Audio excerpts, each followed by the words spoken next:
Welcome students.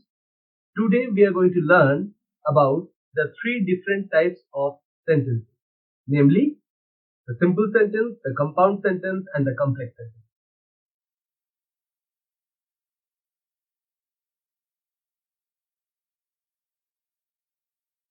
Now what is a simple sentence? A simple sentence is a sentence that has one subject and one predicate. And we should also remember that a simple sentence will never have more than one finite verb. A simple sentence will always have a single finite verb. I'll repeat myself once again. A simple sentence has only one subject and one predicate, and a simple sentence will always have only one finite verb.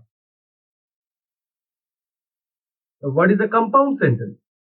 A compound sentence will have two or more than two main clauses joined by a conjunction. What are main clauses? Main clauses are that parts of sentences which have their own meaning, their own subjects and predicates, and their own verbs. A compound sentence will have two or more than two main clauses which are actually separate sentences by themselves. Then we'll move on to the complex sentence. A complex sentence will have one main clause and one or more subordinate or dependent clause. A complex sentence will have one main clause and one or more subordinate or dependent clause. Main clause, as we know, main clause are that part of a sentence which has got its own subject, its own predicate and its own verb, and it has its own meaning.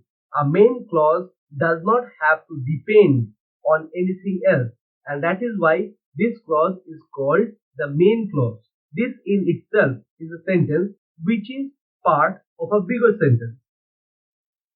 Whereas a subordinate clause is that part of a sentence which has to depend on the main clause to bring out its own meaning, and that is why it is called a subordinate clause or a dependent clause.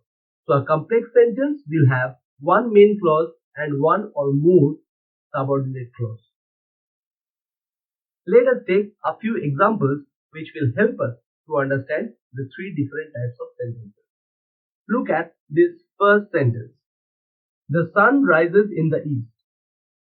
The sun is the subject, rises in the east is the predicate, and there's only one finite verb in this sentence which is rises. Therefore, one subject, one predicate, and one finite verb. Of course, this is a simple sentence. Let us move on to the next example.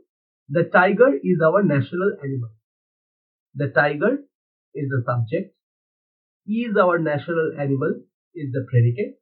So one subject and one predicate, and is the verb here. So this is again a simple sentence.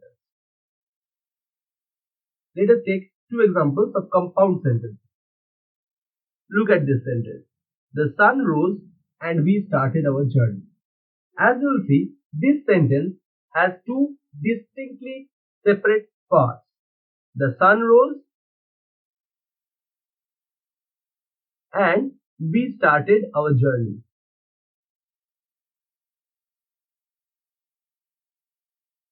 The students will of course notice that the sun rose is in itself a complete sentence.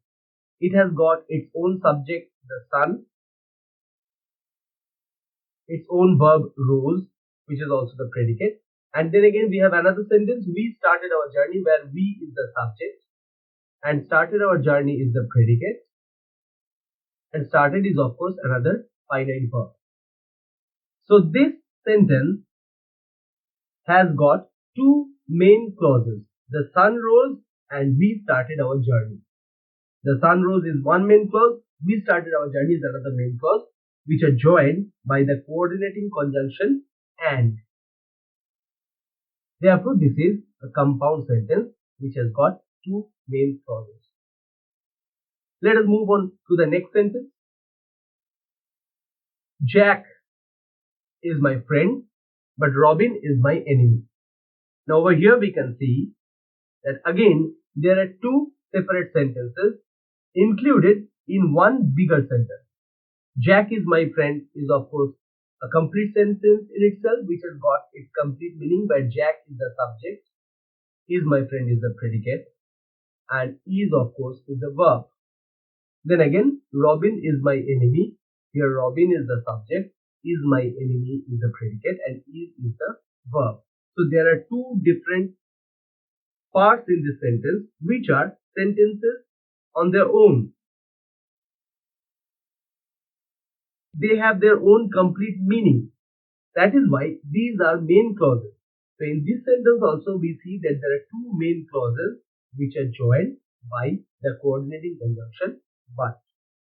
So this is another example of a compound sentence. Let us move on to the third one, that is complex sentence. We resumed our journey when we had rested.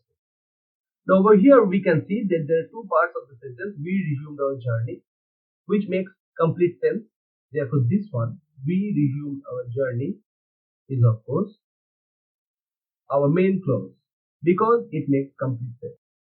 Whereas when we had rested, this portion of the sentence, this on its own does not make complete sense, and that is why this one is called subordinate clause or dependent clause, because this portion of the sentence has to depend on the main clause. Therefore, we resumed our journey is the main clause and when we had rested is the subordinate clause or dependent clause. Therefore, this sentence has one main clause and one subordinate clause, and therefore this is a complex sentence. As in the case of the next sentence, the boy who is standing there is my brother. Now look at this sentence. First, let us put this portion within brackets. The boy is my brother. Now as you will see, the boy is my brother is a complete sentence because it has got a complete sense of its own. Therefore, the boy is my brother is the main clause. Whereas, who is standing there does not make any sense by itself. Who is standing there of course has to depend on this portion, the boy is my brother, to bring out its sense. Therefore, the boy is my brother is the main clause, whereas who is standing there is the subordinate clause. Therefore, again in this sentence we find one main clause and one subordinate clause, and hence this sentence is another example of a complex sentence. This is all for today, students. Hope this short presentation on the three different types of sentences will help you to understand simple sentence, compound sentence, and complex sentence better. In our future lessons, we are going to learn more about these three different types of sentences as well as phrases and clauses. Thank you. I hope to meet you again. For testing your understanding of this lesson and more videos, log on to www.tubelessons.net.